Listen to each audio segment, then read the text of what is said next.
First ಕನ್ನಡದ ಇದೇ crime ಅಂದರೆ ಕಾರ್ಯಕ್ರಮಕ್ಕೆ ಸ್ವಾಗತ. ನಾನು ಉಮರ್ ಫಾರೂಕ್.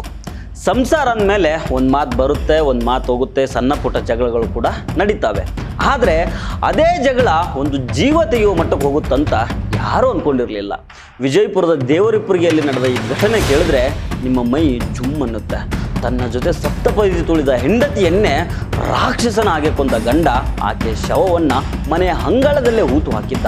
ಅದಿಷ್ಟೇ ಅಲ್ಲ, 24 ದಿನಗಳ ಕಾಲ ಆ ಹೆಣದ ಮೇಲೆ ಓಡಾಡ್ತಾ ಪೊಲೀಸರಿಗೆ ನನ್ನ ಹೆಂಡತಿ ಕಾಣೆಯಾಗಿದ್ದಾಳೆ ಸಾರ್, ದಯವಿಟ್ಟು ಹುಡುಕಿ ಕೊಡಿ ಅಂತ ಅಳ್ತಾ ನಾಟಕ ಮಾಡಿದ್ದ. ಈ ಕಿರಾತಕ ಈಗ ಸಿಕ್ಕಿ ಬಿದ್ದಿದ್ದು ಹೇಗೆ, ಆ 24 ದಿನ ನಡೆದಿದ್ದೇನು, ಈ ಎಪಿಸೋಡ್ನಲ್ಲಿ ಇದೆಲ್ಲವನ್ನು ಡೀಟೇಲ್ ಆಗಿ ನೋಡೋಣ.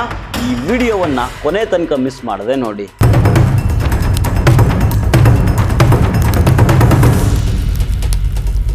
ಕೊಲೆಯಾದ ಮಹಿಳೆ 45 ವರ್ಷದ ಸರೋಜಿನಿ, ಆರೋಪಿ ಗಂಡ ಪ್ರಭು ರತ್ನಾಕರ್.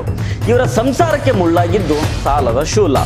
ಪ್ರಭು ರತ್ನಾಕರ್ ತನ್ನ ಹೆಂಡತಿ ಸರೋಜಿನಿ ಹೆಸರಿನಲ್ಲಿ ಸಾಲ ಮಾಡಿರ್ತಾನೆ. ಕೈಯಲ್ಲಿ ಹಣ ಇಲ್ಲದೆ ಇದ್ದಾಗ ಸಾಲಗಾರರ ಕಾಟ ಶುರುವಾದಾಗ ಮನೆಯಲ್ಲಿ ಕಿರಿಕಿರಿ ಆರಂಭ ಆಗುತ್ತೆ. ನನ್ನ ಹೆಸರಿನಲ್ಲಿ ಯಾಕೆ ಸಾಲ ಮಾಡಿದೆ ಅಂತ ಸರೋಜಿನಿ ಪ್ರಶ್ನೆ ಮಾಡ್ತಾ ಇದ್ದಿದ್ದೇ ಈ ಘೋರ ಕೊಲೆಗೆ ಕಾರಣ ಆಗುತ್ತೆ. ಕಳೆದ ತಿಂಗಳು ಜನವರಿ 24ನೇ ತಾರೀಕು ರಾತ್ರಿ ಇಬ್ಬರ ನಡುವೆ ಜೋರಾಗಿ ಜಗಳ ನಡೀತದೆ. ಸಿಟ್ಟಿನ ಬರದಲ್ಲಿ ಪ್ರಭು ರತ್ನಾಕರ್ ಮನೆಯಲ್ಲಿದ್ದ ಕಬ್ಬಿಣದ ರಾಡ್ ತೆಗೆದುಕೊಂಡು ಸರೋಜಿನಿಯ ತಲೆಗೆ ಹಿಂದಿನಿಂದ ಬಲವಾಗಿ ಹೊಡೆದಿದ್ದಾನೆ. ಸರೋಜಿನಿ ಸ್ಥಳದಲ್ಲೇ ಪ್ರಾಣ ಬಿಟ್ಟಿದ್ದಾಳೆ. ರಕ್ತದ ಮಡುವಿನಲ್ಲಿ ಬಿದ್ದಿದ್ದ ಹೆಂಡತಿಯನ್ನು ನೋಡಿ ಪ್ರಭುಗೆ ಸ್ವಲ್ಪನೂ ಗಾಬರಿ ಆಗೋದಿಲ್ಲ. ಬದಲಾಗಿ ಆಕೆಯನ್ನು ಕಂಪ್ಲೀಟಾಗಿ ಮುಗಿಸೋ ಪ್ಲ್ಯಾನ್ ಮಾಡ್ತಾನೆ.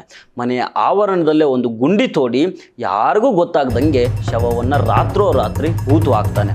ಮರುದಿನ ಬೆಳಗ್ಗೆ ಎದ್ದವನೇ ಪ್ರಭು ಹಸಿ ಸುಳ್ಳುಗಳನ್ನು ಹೇಳೋದಕ್ಕೆ ಶುರು ಮಾಡ್ತಾನೆ.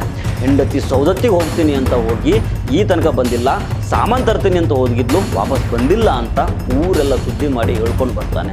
ತನ್ನ ಮಗನನ್ನು ಕರೆದುಕೊಂಡು ನಾಟಕೀಯವಾಗಿ ಹುಡುಕಾಡೋದನ್ನ ಶುರು ಮಾಡ್ತಾನೆ.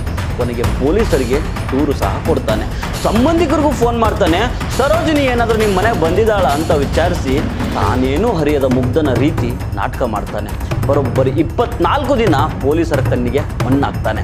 ಆದರೆ ದೇವರಿಪುರಿ ಪೊಲೀಸರಿಗೆ ಪ್ರಭುವಿನ ಮೇಲೆ ಮೊದಲಿಂದನೂ ಅನುಮಾನ ಶುರುವಾಗಿರುತ್ತೆ. ಯಾಕಂದರೆ ಆತನ ಮಾತಿನಲ್ಲಿ ನೈಜತೆ ಇರಲಿಲ್ಲ, ನಾಟಕೀಯವಾಗಿ ಎಲ್ಲ ಕಂಡು ಬರ್ತಾ ಇರುತ್ತೆ. ತನಿಖೆಯನ್ನು ತೀವ್ರಗೊಳಿಸಿದ ಪೊಲೀಸರು ಪ್ರಭುವನ್ನು ಲಾಕಪ್ನಲ್ಲಿ ಕೂರಿಸಿ ತಮ್ಮದೇ ಸ್ಟೈಲ್ನಲ್ಲಿ ವಿಚಾರಣೆ ಮಾಡಿದಾಗ ಆತ ನಡ್ಗೋದಿಕ್ಕೆ ಶುರು ಮಾಡ್ತಾನೆ. ಬಿಸಿ ಮುಡ್ತಾ ಇದ್ದಾಗೇನೆ ಅಸಲಿ ಸತ್ಯವನ್ನು ಬಾಯ್ಬಿಡ್ತಾನೆ. ಪೊಲೀಸರು ಆತನ ಮನೆ ಅಂಗಳಕ್ಕೆ ಹೋಗಿ ಮಣ್ಣು ಹಗದಾಗ ಅರೆಬರೆ ಕೊಳೆತ ಸ್ಥಿತಿಯಲ್ಲಿದ್ದ ಸರೋಜಿನಿಯ ಶವ ಪತ್ತೆ ಆಗುತ್ತೆ. ಇಡೀ ಗ್ರಾಮ ಈ ಕ್ರೌರ್ಯವನ್ನು ಕಂಡು ಮೂಗಿನ ಮೇಲೆ ಬೆರಳಿಟ್ಕೊಂಡು ಸ್ತಬ್ಧವಾಗಿ ನೋಡ್ತಾ ನಿಂತ್ಕೊಳ್ಳುತ್ತೆ. ಸದ್ಯ ಆರೋಪಿ ಪ್ರಭು ರತ್ನಾಕರ್ ಪೊಲೀಸ್ ವಶದಲ್ಲಿದ್ದಾನೆ. ಸಾಲದ ಸಮಸ್ಯೆಯನ್ನು ಮಾತುಕತೆಯ ಮೂಲಕ ಬಗೆಹರಿಸ್ಕೊಳ್ಬೋದಾಗಿತ್ತು. ಆದರೆ ಒಂದು ಕ್ಷಣಿಕದ ಕೋಪ ಒಂದು ಹೆಣ್ಣಿನ ಜೀವವನ್ನು ತೆಗೆದಿದೆ, ಇನ್ನೊಬ್ಬನನ್ನು ಜೈಲಿಗೆ ತಳ್ಳಿದೆ.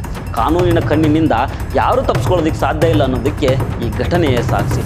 ಸೊ ಫ್ರೆಂಡ್ಸ್, ಇವತ್ತಿನ ಇದೇ ಕ್ರೈಮ್ ಅಂದರೆ ಕಾರ್ಯಕ್ರಮ ಮತ್ತೆ ಭೇಟಿ ಆಗ್ತಿರೋಣ. ನಮಸ್ಕಾರ.